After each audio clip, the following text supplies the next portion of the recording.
happy they did this because it puts to the public face the brutality that some of these people do. And once again, I'm not saying all officers are bad. I'll even give NYPD, my personal testimony. When I went to New York for the Super Bowl, I spent a lot of time in Times Square, and the police officers I encountered were very friendly. I had no issue with them. They didn't harass me. We even met a NYPD officer who was a listener. He just walked by. Hey, he saw our microphone. He walked by, said, "Hey, hi. I like you guys' show. I like Alex," and tell him I said hi, and that was it. I personally have not had a negative instance with the NYPD, but then again, we have the stories of the 85-year-old man beaten up by the NYPD for jaywalking. We have the stop and frisk fiascos going on. I guess they're still doing those in the state of New York. So there's plenty of bad things going on, but I try to give credit when credit is due, and I have had no issue with the NYPD, so I'll put that out there so everybody knows it. And our last story for the night, we have this. Texas second grader says teacher took away her Bible because you can't have people exercising their freedom of religion in the occupied states of America. So they have story time. In story time, you can do whatever you want. You can bring in books like Harry Potter full of witchcraft. You can bring in all types of other things. But lo and behold, you bring in the word and testament of Jesus Christ, and people have a problem with that. And you can go to the video and watch a parent saying, you shouldn't have children forcing religion on other children. She's not forcing religion on anybody. She's reading her Bible silently at her desk during story time, but you can't have that. And people are criticizing the parents, saying, why didn't they go to the administrators? Why did the teacher take the Bible in the first place? Regardless if you agree with how the parents acted, let's talk about what the teacher did. Taking away somebody's Bible is completely ridiculous. It should not happen in a place where we have freedom of religion. That's to check other people, not to check the students themselves. Please do not forget that.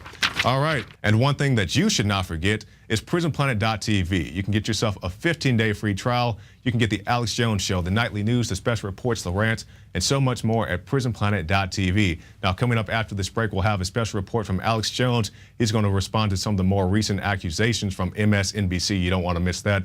And also one of our new reporters, Staff Sergeant Joe Biggs. He went out on the streets today and did his first Man on the Street special report, talking to people about the Constitution, so you don't want to miss that either. So stay tuned for both those reports right after this on INFOWARS Nightly News.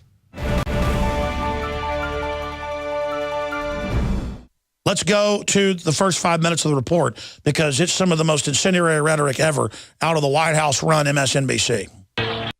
Good evening from New York. I'm Chris Hayes. The standoff between Nevada rancher Cliven Bundy and the federal government is not over yet. Bundy still refuses to pay the $1 million. You ran everybody out of business with those fees. The federal government, and now, after an aborted attempt by the Bureau of Federal judge ruled it was designed to bankrupt everyone. Bundy tells conspiracy theorist and radio host Alex Jones, anyone that questions them looking for a civil is war, a conspiracy theorist. He is, quote, not in a negotiating mood. We're not going to negotiate with big government. We're not going to negotiate with BLM.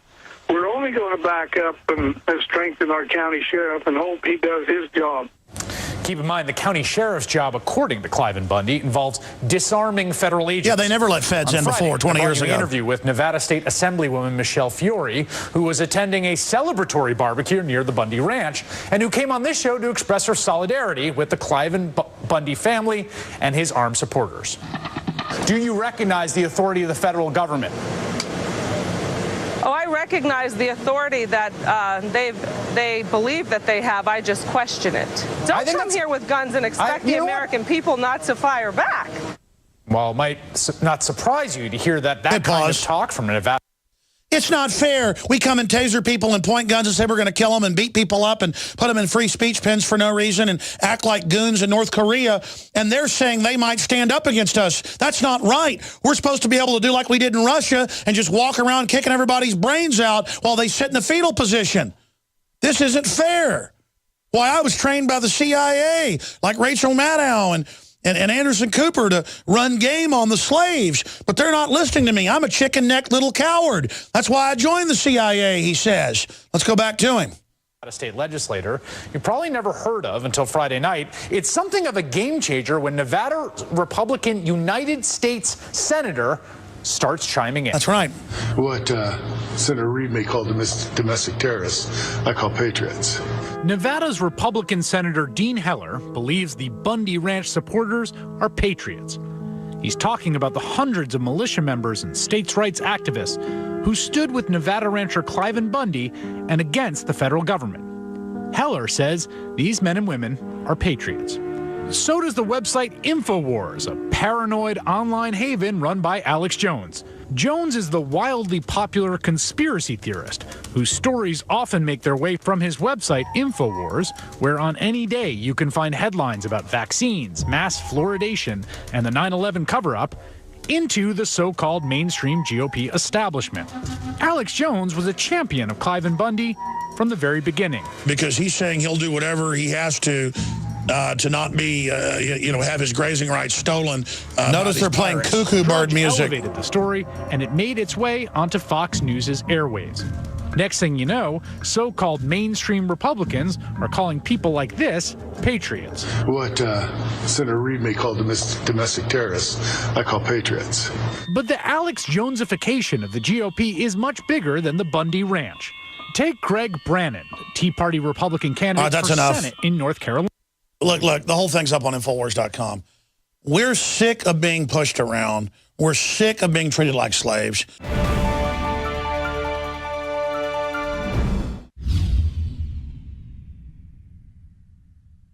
The facts are in. The studies are legion. Sodium fluoride and other toxic members of the fluoride family are devastating the health and cognitive ability of the American people. So why are the social engineers adding it to the water? Simple. Dumb down the host population that the parasitic technocracy is feeding on. We may not have been able to get fluoride out of the water supply yet, but we can help to get it out of our bodies. I am extremely excited to announce the exclusive InfoWars Life Fluoride Shield formulation, fusing 6 of the best documented ingredients from around the world to help the body remove not just toxic fluoride residues from the body, but a whole host of toxic substances. Let's take a stand against the globalists by blocking their poisons with Fluoride Shield. I use Fluoride Shield every day. Secure your Fluoride Shield and other pioneering formulations at InfoWarsLife.com today. Let's start cleansing our bodies now and support the Info War at the same time. That's InfoWarsLife.com.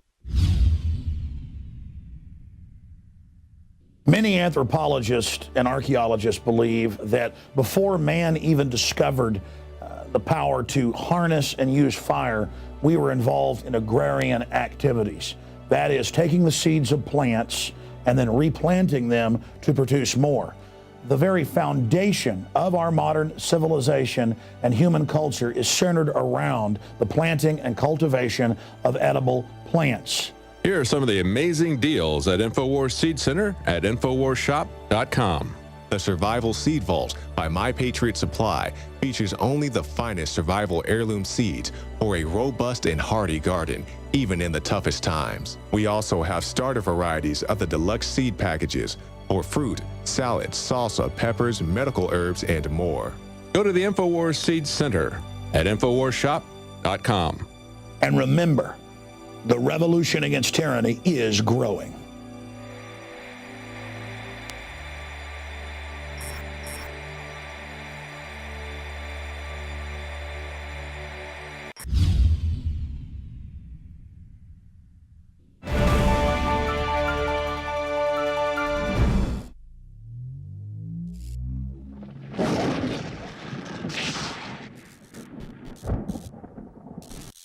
I'm Staff Sergeant Joe Biggs with InfoWars, and today we decided to come out to the University of Texas, Austin, and ask the people a few questions about our Constitution and whether or not it's outdated.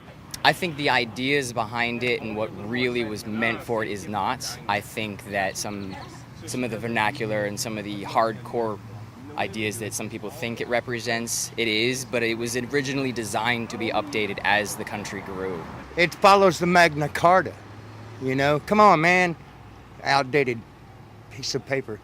No, you liberal college professors, no. It is not an outdated piece of document. According to a recent poll, 59% of Americans agree that the Constitution is outdated. Do you believe it's an outdated document?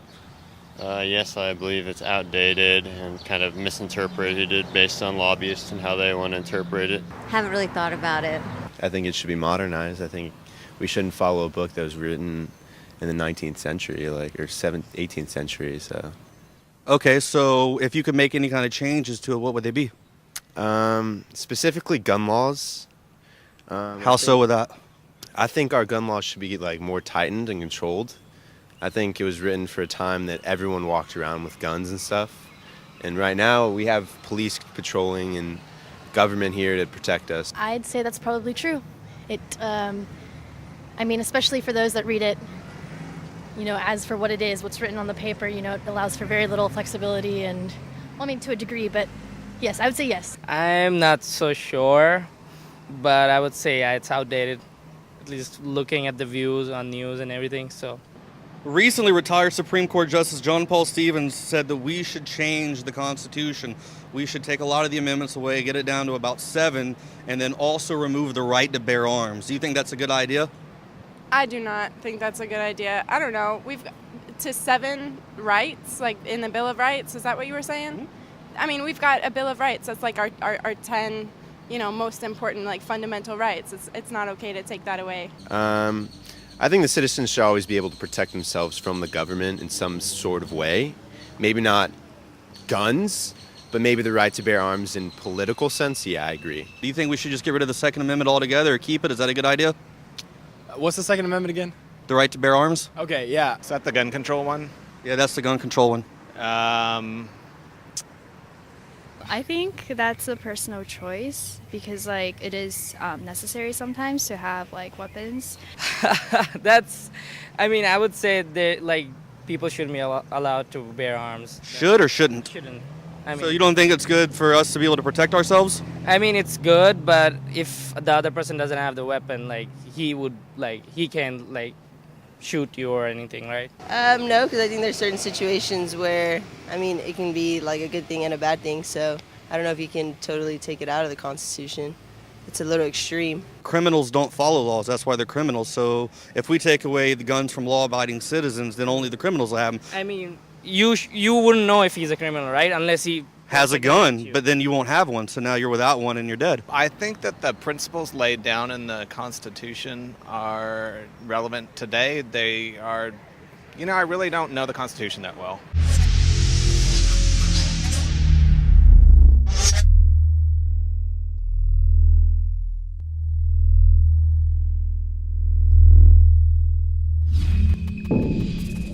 Well, that's it for this edition of the InfoWars Nightly News. We hope you enjoyed it, and we also hope to see you again back tomorrow night.